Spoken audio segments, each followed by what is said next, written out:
Discouragement. September is a month when beekeepers really get discouraged because this is a time of the year when you can't really do much more about your bees. I mean, you know, in the spring they're building up, but you get late in the year, like into September, and there's not a lot of hope that your bees are really going to do much more in the month of September. And September is discouraging because it's a month where you start evaluating and you learn about all the mistakes that you made throughout the course of the year.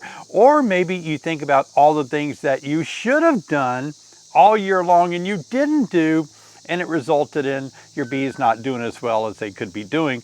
And you kind of kick yourself. You're kind of hard on yourself, and you really can get discouraged in the months of September. And discouragement is a dream crusher.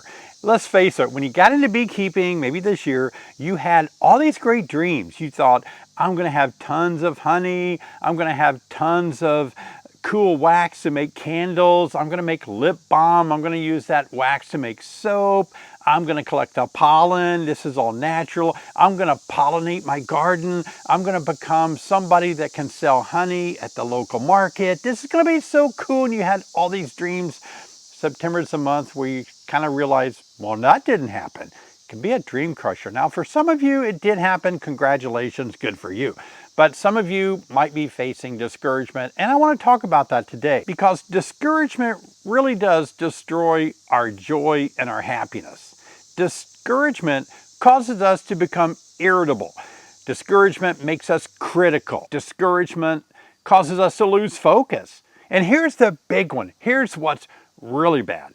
Discouragement keeps us from maximizing our creative ability.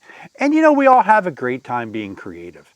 I've spoken about being creative so much on my channel here because I believe that all of us have the potential to really be creative people. And I think we're most happy when we're creating, when we're actually creative. When we can express our creativity, brings a lot of joy to us. You know, beekeeping, we really are creative in beekeeping. I know it might not seem that way, but every time from the day you installed your package or your nucleus and the day you started inspecting your hive and the day you started seeing it expand, there was something that clicked inside of you that said, look at this, I'm creative. I put this hive together. I assembled it, or I stacked it on top of each other. I painted it. I knew where to get my bees. I put them in there. I watched them expand. I monitored, I inspected, I treated for mites. That's creative ability to get a hive to really do well. And so when you get discouraged, you kind of lose your creative ability, and it compounds. All at once it seems like all of these things just pile up when you get discouraged, and it's hard to move forward. So today I'm here to encourage you in beekeeping. If you're someone that is discouraged right now, keep watching. And if you're somebody who is on top of the world right now and all's going well, watch this anyway, because let's face it, discouragement, inevitable. it happens to us all.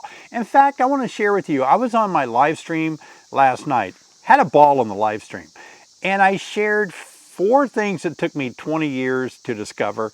And if you haven't seen that, go back and watch the live stream. It's posted as one of my videos. You can watch that. And I think you'll be encouraged by it. But one of the things that I shared is this graft right here. Look at this. I started my beekeeping YouTube channel in 2008. I started beekeeping in the early to mid 90s, but I decided to start vlogging about my beekeeping experience that I was learning, didn't know anything back then, but I was making videos about it. And so from 2008, as you can see on this line here, until 2000 and about 2018 or 19, look at that, flat line. Now, nothing was going on my channel, and I was making a lot of videos. No traction. It's like, but what I did was I kept doing it. Did I get discouraged? Of course I did. Most people that start a YouTube channel can't go 11 years and make videos without much traction and keep doing it that long, over a decade. But then you see what happened in about 2019, about a year before the pandemic, my YouTube channel began to get traction. Thanks to you guys. I really do appreciate it a lot. Got the silver play button, last year in November, you can see that I just stayed with it. And I was discouraged at times, I'm not gonna lie. There were times I didn't want to come out and make another video because nobody's watching. Why am I doing this? I really wasn't in it for the money, but I was in it to help people and get a community, an audience together that I could really help them in their beekeeping endeavors. And it just wasn't happening. But day after day, year after year, I kept putting one foot in front of the other, and I kept hitting that little red record button, and I kept making videos, even when I was discouraged. One of the things I learned to get out of those moments of being discouraged to make another video was people would leave a comment. Someone would say, I love your videos. You helped me so much. That was what I was looking for. And I was like, oh, I'm having an impact. And so I became encouraged because I realized that even between 2008 and 2018, with very little impact, I was having an impact. You don't have to have a big impact. You don't have to have a lot of people that you impact to be impactful. If you impact one person, then it's worth it. And so I began being encouraged. Well, now, once I gained a lot of traction on YouTube, I realized I was having a broader impact on not only beekeepers, but a lot of you watch my channel that aren't keeping bees at all. And I really appreciate you watching. Now I'm impacting hundreds and thousands of people a week through the videos that I'm making. And so that is encouraging to me to come out and make more videos, not about the money. This graph here represents not the money, but I think it's subscribers. Somebody asked me on my live stream last night, they said, hey, you know, when I was showing this graph, they said, tell us your revenue that you're making on YouTube. Well, I'm not going to do that, but another person left a comment. I think it was Keith. He said, here's a way to make $1 million on YouTube. Are you ready? This is what he said on live stream last night. It was so funny. He said, start making YouTube videos, start a YouTube channel with $2 million, and that's how you can make $1 million. Basically, you lose $1 million. So I'm not getting rich on YouTube, but I really want you to know that what encourages me is that I'm having an impact on you as a beekeeper or as a person. And I think that's really what drives me to want to make a lot of videos and not be discouraged anymore. I'm not discouraged in making videos. I see the traction, I hear the comments, I see what you guys are saying. I get asked to be at your awesome bee clubs. I get asked to speak. It's fun. It's enjoyable to see that what I'm saying to you guys is getting some traction. You're learning to keep bees healthier and make fewer mistakes. That really gives me a lot of encouragement. So let's talk about getting discouraged in beekeeping. We'll all have those moments where that hive died and it was the best hive ever. It was our most prize-winning queen, and for some reason, she's gone. She's not there anymore. Oh no, oh, my queen is gone and she was so good. What happened to her? Or this winter, 50% of you are gonna lose your colonies. You're gonna lose all of your hives this winter if we stay with statistics. And there's no reason to lose your hives in the wintertime. I don't think there is. I don't lose hives in the winter that I have worked on preparing for winter. Now, I lost hives in the winter that I neglected, or hives that I just failed to prepare for winter. But hives that I work to make it through winter, not only, you know, wonderfully, but they make it through winter very strong. So I've got a whole class on that, how to get your bees through the winter. And I think I'm going to really make some more videos here in the next few weeks to help you guys get those bees through the winter. But one of the things I want to say about that is that you're going to lose hives, you're going to lose queens, you're going to have issues. It's going to come about. Don't get discouraged about that. It's a learning time. It's a time for you to gather information about what happened and move forward. So try to be focused on beekeeping as a process, a progress of knowing more information. Because if you're just a formulaic beekeeper, if you're just wanting to do bees by the number, and you're not really growing or experiencing, you're treating your beehive maybe like you drive a car, like you don't know anything about the car, right? You don't know how to change the oil, the tires. You don't want to know anything about the car. All you do is drive it to work, gas pedal, brake, steering wheel. That's all. I don't want to mess with that. If I have a car issue, I'll take it to the mechanic. Mechanic will fix it. I just want to drive it. Beekeeping, some people view beekeeping that way. I just want to throw bees in a box. I don't want there to be a problem. I want to turn a crank on a flow hive, or I want to harvest the honey by extracting it on a Langstroth, and I don't want any issues. That's who I am.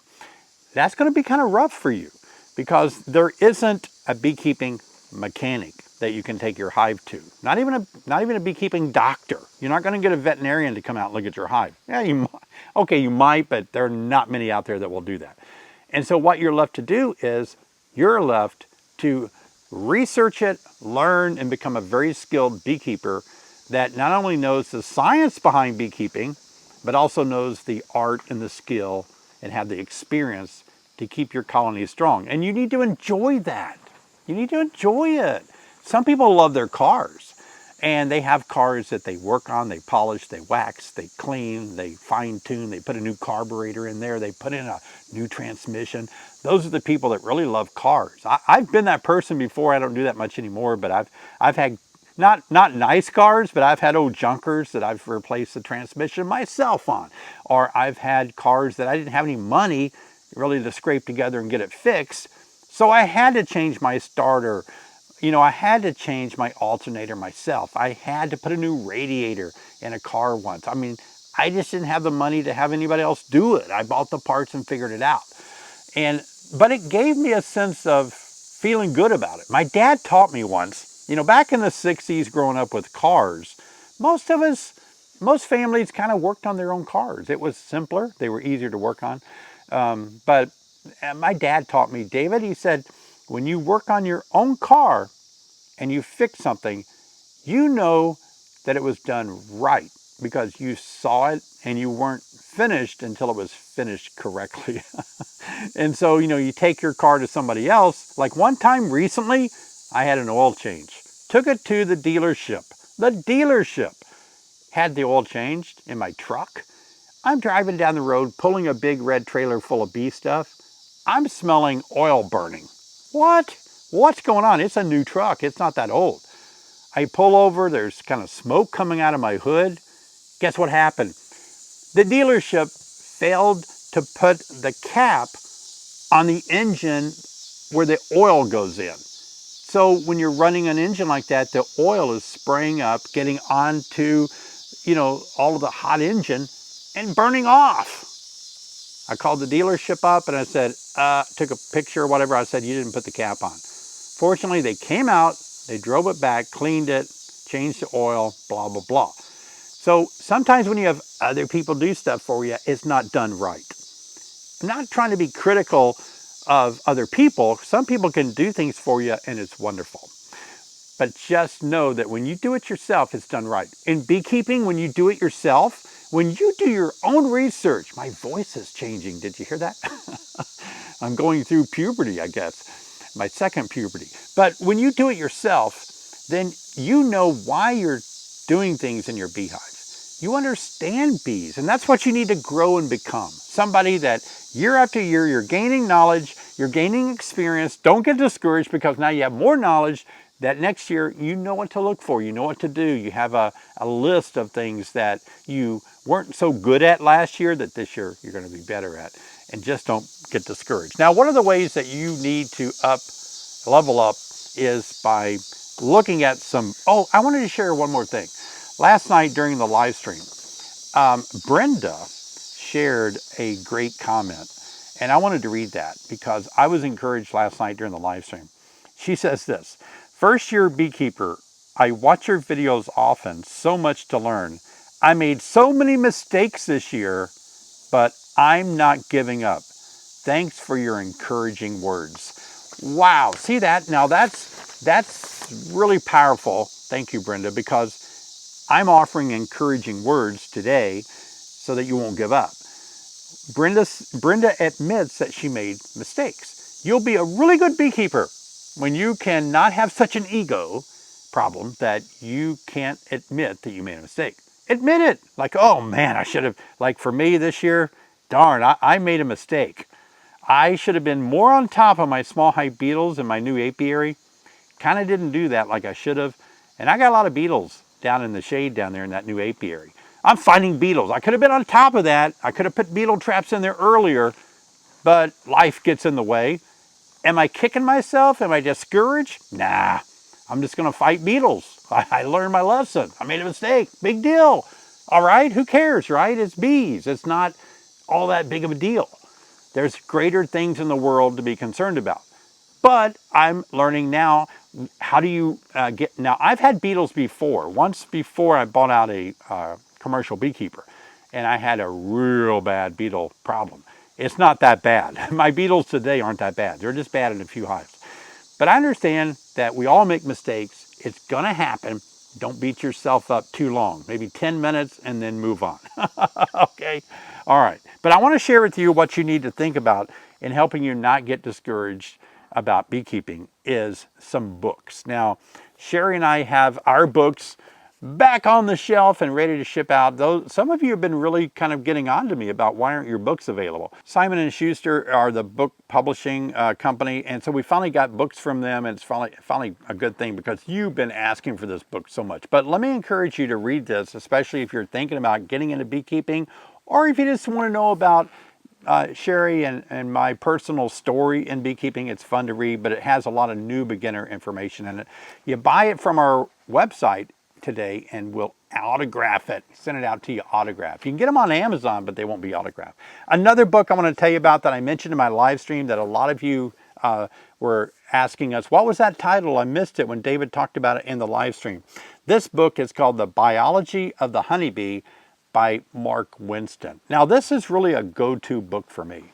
I'm sorry if the reflection is wrong, but it is a book that has helped me so much. A lot of good information. It's not really for the brand new beginner. It's really deep. I mean, you can be a beginner and read it, don't get me wrong, but a lot of science in this book. And I have learned so much. I want to read this like once a month because there's so much information in it. There's citation to all the studies. So it's just not somebody saying things. These all the research is cited, the science behind it. So that's really good for me because I like to make sure things are science. That's a good book to read. And a new book that I just purchased it, saved up my money. It's not a cheap book at all. Look at that. The World History of Beekeeping and Honey Hunting by Eva Crane. Now this is a huge book. Look at that. It has pictures. But if you like beekeeping and if you like hearing about beekeeping from all around the world, different places, different things about bees and honey, from history and current stuff, this is really a good book. Now, Eva Crane was, I think, a mathematician, and she shifted over to beekeeping later on in her life. She's deceased now. This book was published in 1999, so it's not going to be, the hottest thing off the press on what's happening with bees today. But if you're looking for a real good foundation of understanding bees and honey in different parts of the world, and if you've got several $100s to invest in, this book is not cheap. You would really enjoy. This is a good winter read if you enjoy beekeeping like that. But these are some of the things that you can read that can really, if you get discouraged, you can start reading more about bees. One of the things that keeps me from being discouraged is you guys. You guys keep pumping me up with great comments. I get some comments once in a while that are negative and kind of makes me want to cry. Not really. I'm over that. I cried in the beginning when I first started making YouTube videos. What did they criticize me for? I was just trying to help them. This is painful. I got over that. Oh, well. Anyway, a lot of you send me gifts, and I appreciate that so much. One of the gifts that somebody sent me, look at this. It is I like to collect these coffee cups and mugs from you guys. And look at this coffee mug. Wow, it is made of wood. Look at that. And it's beautiful. A Durston coffee mug made out of wood. Let's see who it's from today. One of you that enjoys my videos. Hi, David. I hope this will be a unique addition to your coffee mug collection. Thanks for all you do, David Moore. So thank you, David. That's really nice of you to send this to me. And if you see David somewhere, let him know that I mentioned this on one of my YouTubes. But that's encouraging to me that you guys give a little back to the cause I appreciate that a lot. And I want to encourage you guys too, to let you know that my live stream has really been something that has encouraged me a lot by being able to have a closer relationship with all of you. That's what live stream is really about. I can see the comments you're leaving. We have Jessica Fairfax, that's our hostess on Thursday night. We have Sherry working the team there. Sometimes our good friend at Castle Hives, Brian, is on there helping with the admin stuff. And I really appreciate the team that we're developing behind our live stream, just developing a community that we call Beak Squad. And we have t-shirts available, cups, merchandise like that, if you want to support the cause as well. And it's important to support a cause. One note about discouragement. You know, one of the best ways to get over discouragement, I believe, it is to be kind and do something for others. I'm not asking you to do that for me. When you do, it's great. But you need to pick people in your life. If you're discouraged, the best way to get out of discouragement, kind of get your mind off yourself and your problems and say, what can I do to help other people out? I was pumped today to get out here and make this video because I'm pumped to encourage you. I'm pumped and on fire to encourage you. I get excited about saying things that can help people move forward. It really is so inspiring to me that I can say something about bees or beekeeping, and it not only helps somebody move forward in their beekeeping endeavors, but in life in general. Because we all need a push, we all need a hand, we all need a pat on the back, we all need encouragement, we all need somebody to say, you can do this, you're unstoppable, and you've got this, you can do this. I know it's kind of cliche, it may sound like, oh no, you don't know my problems, David. What I'm going through is really tough. And I don't know. You may be going through something that I have no idea, it's beyond comprehension. You know, I know that we have tough times. But this is a day where I just wanted to drop in here and say, you know, be encouraged. Don't let discouragement make you stop doing what you have a dream to accomplish. You might have to be like me and spend from 2008 until 2018 getting no traction. And you may have to go out there every day and say, am I really going to be an author one day? Could I really ever get a book published? Can I really ever get my house paid off? Can I really ever get that job I want? Will I ever inspire other people in my talks? Whatever your life goal is, you know. But the important thing is you got to believe in yourself. I really think that's just so important. If you can wake up in the morning amidst all the discouragement and all the complaints and all the whining that you might get for what you're doing, and rise above that and say, you know, I believe in myself. I can do this. It's going to be okay. And push forward. Now, I just made a video for you guys. If you're getting discouraged over things like small hive beetle, I made a video for you guys on how to deal with small hive beetle using 2-3 traps, ways to do it. And I know a lot of you are struggling with small hive beetle. Take a look at this video right over here, and I'll see you guys over there.